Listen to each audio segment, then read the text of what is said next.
दोस्तों बहुत बहुत स्वागत है आप सभी का एक बार फिर से। जी हाँ दोस्तों, आज पूरे दिन की कई महत्वपूर्ण और बड़ी खबरें निकलकर सामने आ रही हैं। जानेंगे सभी खबरों को विस्तार से। तो दोस्तों खबरों में आगे बढ़ने से पहले वीडियो को एक प्यार भरा लाइक जरूर कर दें और ताजा खबरों को जानने के लिए चैनल को सब्सक्राइब भी जरूर कर लें। तो देखते हैं पहली बड़ी खबर क्या निकल कर आ रही है। दोस्तों आज की पहली बड़ी खबर निकल कर आ रही है। आपको बता दें कि मुख्यमंत्रियों के साथ बैठक में बोले पीएम नरेंद्र मोदी, 16 जनवरी से भारत में दुनिया का सबसे बड़ा टीकाकरण अभियान। जी हां, आपको बता दें कि प्रधानमंत्री नरेंद्र मोदी कोरोना वायरस टीकाकरण को लेकर सभी राज्यों के मुख्यमंत्रियों के साथ बैठक कर रहे हैं। पीएम मोदी और मुख्यमंत्रियों के बीच ये बैठक वीडियो कॉन्फ्रेंसिंग के जरिए हो रही है। मुख्यमंत्रियों के साथ बैठक में प्रधानमंत्री ने कहा है कि हमारा देश कोरोना के खिलाफ लड़ाई में एक निर्णायक चरण में प्रवेश कर रहा है। ये चरण वैक्सीनेशन का है। 16 जनवरी से हम दुनिया का सबसे बड़ा टीकाकरण अभियान शुरू कर रहे हैं। जी आपको बता दें कि प्रधानमंत्री ने कहा कि हमारी कोशिश सबसे पहले स्वास्थ्य कर्मियों तक कोरोना वैक्सीन पहुंचाने की है, जो देशवासियों के स्वास्थ्य सेवाओं में लगे हुए हैं। इसके साथ साथ जो दूसरे फ्रंट लाइन वर्कर्स हैं, उन्हें भी पहले चरण में टीका लगाया जाएगा। इनमें सैन्य बल, पुलिस और केंद्रीय बल, home guard, disaster management volunteers, civil defence के जवान, कंटेनमेंट और सर्विलांस से जुड़े कर्मचारी शामिल हैं। पीएम ने कहा कि अलग अलग राज्यों के फ्रंटलाइन वर्कर्स और हेल्थ वर्कर्स की संख्या देखें तो यह करीब 3 करोड़ होती है। ये तय किया गया है कि पहले चरण में इन 3 करोड़ लोगों को वैक्सीन देने में जो खर्च होगा उसे राज्य सरकारों को नहीं देना होगा, उसे भारत सरकार वहन करेगी। नरेंद्र मोदी ने बताया कि दूसरे चरण में 50 वर्ष से ज्यादा आयु के सभी लोगों को और 50 वर्ष से कम आयु के उन बीमार लोगों को जिन्हें संक्रमण का सबसे ज्यादा खतरा है, उन्हें टीका लगाया जाएगा। उन्होंने आगे कहा कि भारत को टीकाकरण का जो अनुभव है, जो दूर सुदूर क्षेत्रों तक पहुंचने की व्यवस्थाएं हैं, वो कोरोना टीकाकरण में बहुत काम आने वाली है। पीएम ने कहा कि इस टीकाकरण अभियान में सबसे अहम उनकी पहचान और मॉनिटरिंग का है, जिनको टीका लगाना है। इसके लिए कोविन नाम का एक डिजिटल प्लेटफॉर्म भी बनाया गया है। और दोस्तों मैं अगली खबर बता दें कि डोनाल्ड ट्रंप को पद से हटाने के लिए संसद में प्रस्ताव पेश, शुरू हुई महाभियोग की कार्यवाही। जी हम बात कर रहे हैं कि अमेरिकी राष्ट्रपति के तौर पर डोनाल्ड ट्रंप के कार्यकाल को अब कुछ दिन ही शेष बचे हैं, लेकिन ऐसी संभावनाएं हैं कि उन्हें समय से पहले पद से हटाया जा सकता है। अमेरिकी कैपिटल बिल्डिंग पर ट्रंप समर्थकों के हिंसक हमलों ने डोनाल्ड ट्रंप की मुश्किलें बढ़ा दी हैं। बता दें कि डेमोक्रेट नेता अब ट्रंप को भी एक भी दिन राष्ट्रपति के तौर पर देखने को तैयार नहीं है। वो चाहते हैं कि राष्ट्रपति ट्रंप जल्द से जल्द ऑफिस खाली करे। डेमोक्रेटिक पार्टी के सदस्यों ने सोमवार को दूसरी बार डोनाल्ड ट्रंप को पद से हटाने की कोशिश की। डेमोक्रेट्स की तरफ से सोमवार को औपचारिक तौर पर राष्ट्रपति डोनाल्ड ट्रंप के खिलाफ आर्टिकल ऑफ इम्पीचमेंट महाभियोग लाया गया है। डेमोक्रेट्स ने संविधान के 25वें संशोधन को लागू करने और अपने कर्तव्यों का निर्वहन करने के लिए आयोग होने के लिए व्हाइट हाउस से ट्रंप को हटाने के लिए उपराष्ट्रपति माइक पेंस के सामने प्रस्ताव पेश किया है। बता दें कि स्पीकर पेलोसी ने कहा था कि सोमवार सुबह हाउस की बैठक में पेंस और ट्रंप के मंत्रिमंडल को 25वां संशोधन लागू करने और ट्रंप को पद से हटाने के लिए सर्वसम्मति से एक प्रस्ताव पारित करने का प्रयास करेगा। पेलोसी ने आगे कहा कि आशा है कि रिपब्लिकन इसका विरोध नहीं करेंगे, लेकिन यदि प्रस्ताव सर्वसम्मति से पारित नहीं होता तो मंगलवार को इस पर सदन में वोटिंग की जाएगी। और वहीं अगली खबर बता दें कि सुप्रीम कोर्ट में सरकार का हलफनामा, कहा नए कृषि कानूनों को वापस लेना उचित नहीं, इन्हें देश भर से मिला है समर्थन। जी हम बात करें कृषि कानूनों पर सुनवाई के तुरंत बाद सरकार ने सुप्रीम कोर्ट में हलफनामा देकर कहा है कि कानून जल्दबाजी में नहीं लाए गए हैं। कृषि कानून 2 दशक से चल रही चर्चाओं का नतीजा है और इन्हें वापस लिया जाना न न्याय संगत है और न ही स्वीकार्य।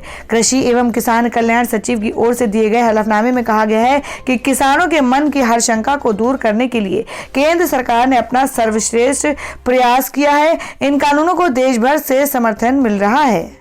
तो दोस्तों जिस तरीके से देश भर में लगातार किसान आंदोलन चल रहा है, उसमें आप लोगों की क्या राय है, आप अपनी राय कमेंट बॉक्स में जरूर दें। बढ़ते अगली खबर की ओर।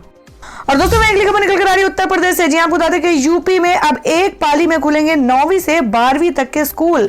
10 से 3 बजे तक चलेगी क्लास। जी आपको बता दें कि यूपी बोर्ड से संबद्ध और अन्य शिक्षा बोर्डों के माध्यमिक स्कूल अब एक ही पाली में संचालित होंगे। यूपी सरकार ने कक्षा 9 से 12 तक के स्कूलों को सुबह 10 से दोपहर बाद 3 बजे तक खोलने का निर्देश दिया है। सभी जिलाधिकारी, DIOS और अन्य अफसरों को इस पर अमल करने का निर्देश दिया गया है। जहां आपको बता दें कि उत्तर प्रदेश में माध्यमिक शिक्षा परिषद यूपी बोर्ड के सचिव दिव्यकांत शुक्ल ने जिला विद्यालय निरीक्षकों से एक ही पाली में स्कूल संचालित करने के लिए सुझाव मांगे थे। ये कदम शीतलहरी और कोरोना वायरस के संक्रमण की दूसरी लहर को देखते हुए उठाया गया था। इससे पहले शासन ने पिछले साल 10 अक्टूबर को निर्देश जारी कर 19 अक्टूबर से प्रदेश के सभी शिक्षा बोर्डों के कक्षा 9 से 12 तक के स्कूलों को 2 पालियों में स्कूल 9 से 12 और दोपहर 12 से 3 तक संचालित करने का कहा गया है, ताकि विद्यार्थियों के बीच शारीरिक दूरी का पालन हो। और दोस्तों मैं अगली खबर निकल कर आ रही है। आपको बता दें कि सीएम केजरीवाल के यूपी मिशन 2020 में जुटे 40 विधायक पंचायत चुनाव के लिए कसी कमर। जी हम बात कर रहे हैं कि दिल्ली की सत्ता में अपने पैर मजबूती से जमाने के बाद आम आदमी पार्टी उत्तर प्रदेश में अपने पैर फैलाने की कवायद में जुट चुकी है। दिल्ली के मुख्यमंत्री अरविंद केजरीवाल की आप पार्टी ने उत्तर प्रदेश विधानसभा चुनाव को टारगेट करते हुए अपने 40 विधायकों की टीम अभी से यूपी के मैदान में उतार दी है। इतना ही नहीं, पार्टी होली के बाद यूपी में एक बड़ी रैली के साथ अरविंद केजरीवाल चुनावी बिगुल फूकेंगे। जी हां, आपको बता दें कि यह घोषणा लंबे समय से ठंडे बस्ते में पड़ी हुई थी। वहीं अब यूपी में 2022 में होने वाले चुनाव से पहले पार्टी ने इसको अमली जामा पहनाना शुरू कर दिया है। अब जिन विधायकों को आपने यूपी के मैदान में चुनाव से पहले उतारा है, वो दिल्ली में यूपी के नाम पर ही अपनी राजनीतिक रोटियां सेकते आए हैं। इन सभी विधायकों को अब यूपी में लोगों से जनसंपर्क बढ़ाने और फिलहाल उन्हें पहला टारगेट पंचायत चुनाव दिया गया है।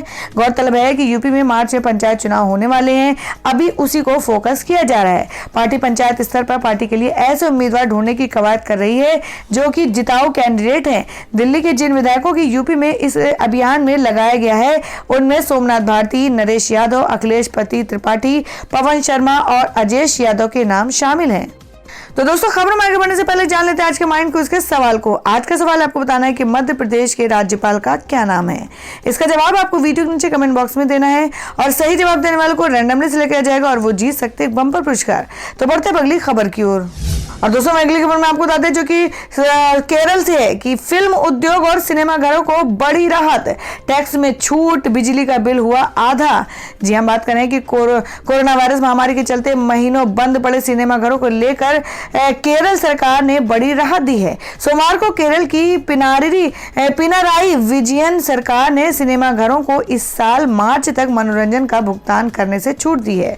मुख्यमंत्री पिनाराई विजयन खुद ट्वीट कर इस फैसले की जानकारी दी है। बता दें कि फिल्म उद्योग और सिनेमा हॉल को जनवरी से मार्च 2021 तक मनोरंजन कर में छूट देने का फैसला एक उच्च स्तरीय बैठक में किया गया था, जिसकी अध्यक्षता सीएम पिनारायण विजयन ने की थी। इस फैसले का ऐलान करते हुए मुख्यमंत्री पिनाराई विजयन ने माइक्रो ब्लॉगिंग साइट ट्विटर पर लिखा कि जनवरी से मार्च 2021 तक छूट फिल्म उद्योग और सिनेमा हॉल को मनोरंजन कर में छूट दी गई है। सिनेमाघरों के बंद होने के दौरान 10 महीनों के लिए फिक्स्ड बिजली शुल्क 50% कम कर दिया गया है। इसके अलावा विभिन्न थिएटर्स के लाइसेंसों की वैधता बढ़ाई गई। हमारे रचनात्मक उद्योग वसूली में एक महत्वपूर्ण भूमिका निभाएंगे।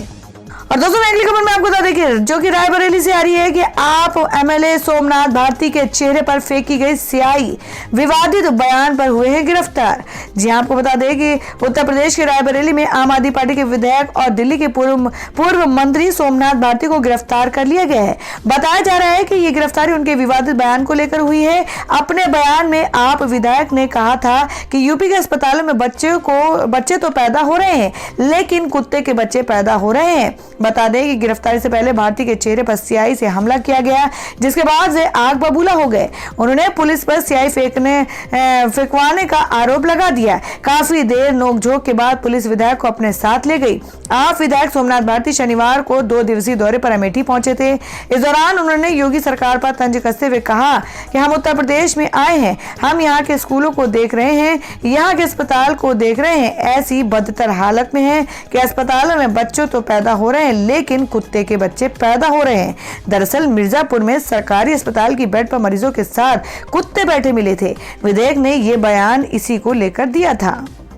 और दोस्तों मैं अगली खबर में आपको बता दें कि रजनीकांत का फैंस के नाम संदेश, कहा राजनीति में आने का दबाव ना बनाएं, मुझे तकलीफ होती है। जी हम बात करें कि तमिल एक्टर रजनीकांत ने पिछले महीने राजनीति में नहीं आने का ऐलान करके सभी को चौंका दिया था और रजनीकांत को लेकर उनके फैंस लंबे समय से उनकी राजनीति में आने की उम्मीद लगाकर बैठे थे, लेकिन उन्होंने स्पष्ट तौर पर यह कह दिया है कि वो राजनीति में एंट्री नहीं लेंगे। लेकिन रजनीकांत के फैंस अभी भी उन पर पॉलिटिक्स में आने को लेकर दबाव डाल रहे हैं। इसको लेकर अब रजनीकांत ने अपने फैंस से अपील की है कि वो ऐसा ना करें। रजनीकांत ने कहा है कि फैंस का दबाव बार बार मुझे दर्द दे रहा है। और दोस्तों अगली खबर आ रही है उत्तर प्रदेश से। जी आपको बता दें कि जिसमें सीएम योगी ने 51 लाख बुजुर्गों को दी वृद्धावस्था पेंशन। केंद्र के 43 लाख लोगों के जोड़ने के लक्ष्य को छोड़ा पीछे। जी आपको बता दें कि प्रदेश में सत्ता की बागडोर संभालते ही मुख्यमंत्री योगी आदित्यनाथ ने गरीबों, महिलाओं, निराश्रितों व बुजुर्गों के सभी हितों के लिए काम करना आरंभ किया तो सभी के चेहरे पर खुशहाली आने लगी। सभी के लिए स्वास्थ्य, रोजगार व अन्य कल्याणकारी योजनाओं से जोड़ने व सुविधाओं को उपलब्ध कराने के लिए युद्ध स्तर पर कार्य किए जा रहे हैं। इसी का नतीजा है कि योगी सरकार बुजुर्गों को पेंशन देने के मामले में भी अब सबसे आगे है।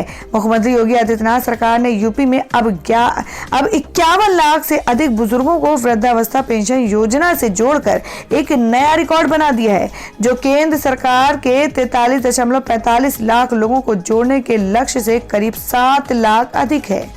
तो दोस्तों खबरों में आगे बढ़ने से पहले एक बार फिर से आपको याद दिला दें कि अगर आपने अभी तक हमारी वीडियो को लाइक नहीं किया तो जल्दी से वीडियो को लाइक कर दें, क्योंकि आपका एक लाइक हमारे लिए बहुत ही महत्वपूर्ण होता है। और अगर आप हमारे चैनल पर नए हैं तो चैनल को जरूर सब्सक्राइब कर लें और बेल के बटन को भी जरूर हिट कर दें। और हमारी पूरी न्यूज को जानने के लिए वीडियो को लास्ट तक जरूर देखें। बढ़ते अगली खबर की ओर। और दोस्तों मैं अगली खबर में आपको बता दें जिसमें सुप्रीम कोर्ट ने केंद्र सरकार से कहा कि आप नहीं चाहते तो हम लगाएंगे नए कृषि कानूनों पर रोक। सुनवाई कल तक के लिए टली। जी हां आपको बता दें कि केंद्र सरकार की ओर से लाए गए नए कृषि कानूनों और इनके विरोध में चल रहे किसान आंदोलन को लेकर दायर याचिका पर कल यानी 11 जनवरी सुप्रीम कोर्ट को सुनवाई हुई। कानूनों को चुनौती देने वाली याचिका पर सुनवाई के दौरान चीफ जस्टिस बोबडे ने केंद्र से पूछा है कि क्या आप नए कृषि कानूनों को फिलहाल लागू करने से रोक सकते हैं। चीफ जस्टिस से कहा गया है, चीफ जस्टिस ने कहा कि अगर आप ऐसा नहीं चाहते हैं तो अदालत इन नए कृषि कानूनों पर रोक लगाएगी। अदालत ने एक कमेटी बनाने की बात कही है जो नए कृषि कानूनों को लेकर रिपोर्ट देगी। अदालत मामले में मंगलवार को फिर सुनवाई करेगी। जी आपको बता दें उन्होंने कहा कि जिस तरह से सरकार इस मामले को हैंडल कर रही है हम उससे खुश नहीं हैं। अब भी आपकी ओर से कोई पहल होती नहीं दिख रही है। पिछली सुनवाई में भी बातचीत चलने के बारे में कहा गया और अब भी हम ये जानना चाहते हैं कि क्या इन कानूनों को फिलहाल के लिए रोका नहीं जा सकता है। कृषि कानूनों की संवैधानिक वैधता को चुनौती देने वाली याचिकाओं पर सीजेआई ने कहा कि अगर केंद्र सरकार कृषि कानूनों को लागू करने पर रोक नहीं लगाना चाहती तो हम इन पर रोक लगाएंगे। और दोस्तों मैं अगली खबर निकल कर आ रही कि हिंदू महासभा ने नाथूराम गोडसे के नाम पर खोला स्टडी सेंटर, मचा बवाल। जी आपको बता दें कि हिंदू महासभा ने दौलतगंज स्थित अपने कार्यालय में राष्ट्रपिता महात्मा गांधी की हत्या करने वाले नाथूराम गोडसे के नाम पर स्टडी सेंटर का शुभारंभ किया है, जिसमें वीर सावरकर राष्ट्रीय स्वयंसेवक संघ की स्थापना करने वाले डॉक्टर केशव बलिराम हेडगेवार और श्यामा प्रसाद मुखर्जी के पोस्टर लगाए गए हैं, जिसको लेकर विवाद खड़ा हो गया है। इसी स्टडी सेंटर में चंद्रशेखर और भगत सिंह की भी फोटो नहीं लगी है। इस बारे में बात करते हुए महासभा के वाइस प्रेसिडेंट ने कहा कि ये स्टडी सेंटर युवाओं के लिए खोला गया, जहां उन्हें देशभक्ति, देशभक्त और देश की आजादी के बारे में बताया जाएगा। कांग्रेस ने जमकर इस बात के लिए भाजपा और हिंदू महासभा पर निशाना साधा है। एमपी कांग्रेस के दिग्गज नेता और पूर्व मंत्री डॉक्टर गोविंद सिंह ने कहा कि भाजपा आरएसएस की सरकार बनती है तब महात्मा गांधी के हत्यारे का महिमा मंडित किया जाता है। ये सभी बापू के हत्यारे को आदर्श मानती हैं। इससे आप अंदाजा लगा सकते हैं कि इन सभी की मंशा क्या है। और दोस्तों मैं अगली खबर निकल कर आ रही बिहार से। जी आपको बता दें कि फेक डिग्रियों की जांच के लिए बड़ा कदम, 53,000 शिक्षकों को दिखाने पड़ सकते हैं कागजात। जी हम बात करें कि बिहार में जल्द ही 53,000 शिक्षकों को अपनी नौकरी बचाने के लिए शैक्षणिक दस्तावेज दिखाने पड़ सकते हैं। राज्य सरकार इतनी बड़ी संख्या में स्कूटी टीचरों और अपने शिक्षा की डिग्री की प्रामाणिकता साबित करने के लिए कहेगी, क्योंकि सतर्कता जांच ब्यूरो यानी VIB को 53,000 शिक्षकों के नियोजन फोल्डर नहीं मिले हैं। शिक्षा विभाग और निगरानी ब्यूरो के अधिकारियों ने आला अधिकारियों की बैठक में यह फैसला लिया गया है। राज्य में फेक डिग्रियों की जांच के लिए यह कदम उठाया है। दरअसल इससे पहले पिछले साल अदालत ने राज्य सरकार को कॉन्ट्रैक्ट टीचरों के वेरिफिकेशन डिटेल्स सबमिट करने के लिए 12 जनवरी तक का समय दिया था। VIB के एक सूत्र ने इंडियन एक्सप्रेस को बताया कि चूंकि ब्यूरो और शिक्षा विभाग के संयुक्त प्रयासों के बावजूद सभी शिक्षकों की डिग्री हासिल करने में बहुत परेशानी हुई है, इसलिए हमने अब फैसला लिया है कि शिक्षकों को खुद अपनी डिग्री साबित करने के लिए प्रमाण दिखाने होंगे। और वहीं अगली खबर में जान लेते हैं क्या है देश भर में मौसम के ताजा हालात। जी आपको बता दें कि उत्तर भारत में बर्फीली हवाओं से कपकपाहट भरी ठंड, जाने मकर संक्रांति तक मौसम का हाल। जी हम बात करें कि उत्तर भारत में बादल छटने और बर्फीली हवा चलने से कपकपाहट भरी ठंड जारी है। मौसम विभाग ने पहले ही चेतावनी दी थी कि बारिश के दौर के बाद उत्तर भारत में शीतलहर लौटेगी। उधर पहाड़ों पर बर्फबारी भले ही अभी रुकी हो, लेकिन बर्फ की मोटी परत तक हर तरह दिखाई दे रही है। जम्मू कश्मीर, उत्तराखंड और हिमाचल में आम जिंदगी बर्फ के चलते जमसी गई है। पहाड़ी इलाकों में बर्फबारी से थोड़ी राहत की उम्मीद है। 14 जनवरी तक मौसम के खुले रहने के आसार हैं। दिल्ली और आसपास के इलाकों में शीतलहर की वापसी हो गई है। ठंड बढ़ गई और 14 जनवरी तक न्यूनतम तापमान 5 डिग्री तक पहुंचने की संभावना है। तो दोस्तों ये थी अब तक की सभी बड़ी खबरों की अपडेट्स। टुडे ब्रेकिंग न्यूज और लेटेस्ट खबरों को देखने के लिए हमारे चैनल को सब्सक्राइब जरूर कर लें, वीडियो को लाइक और शेयर भी जरूर कर दें अपने दोस्तों और रिलेटिव्स के साथ। तो दोस्तों फिर मिलेंगे काम की खबरों और सरकारी योजनाओं की एक और नई वीडियो के साथ। तब तक के लिए धन्यवाद दोस्तों।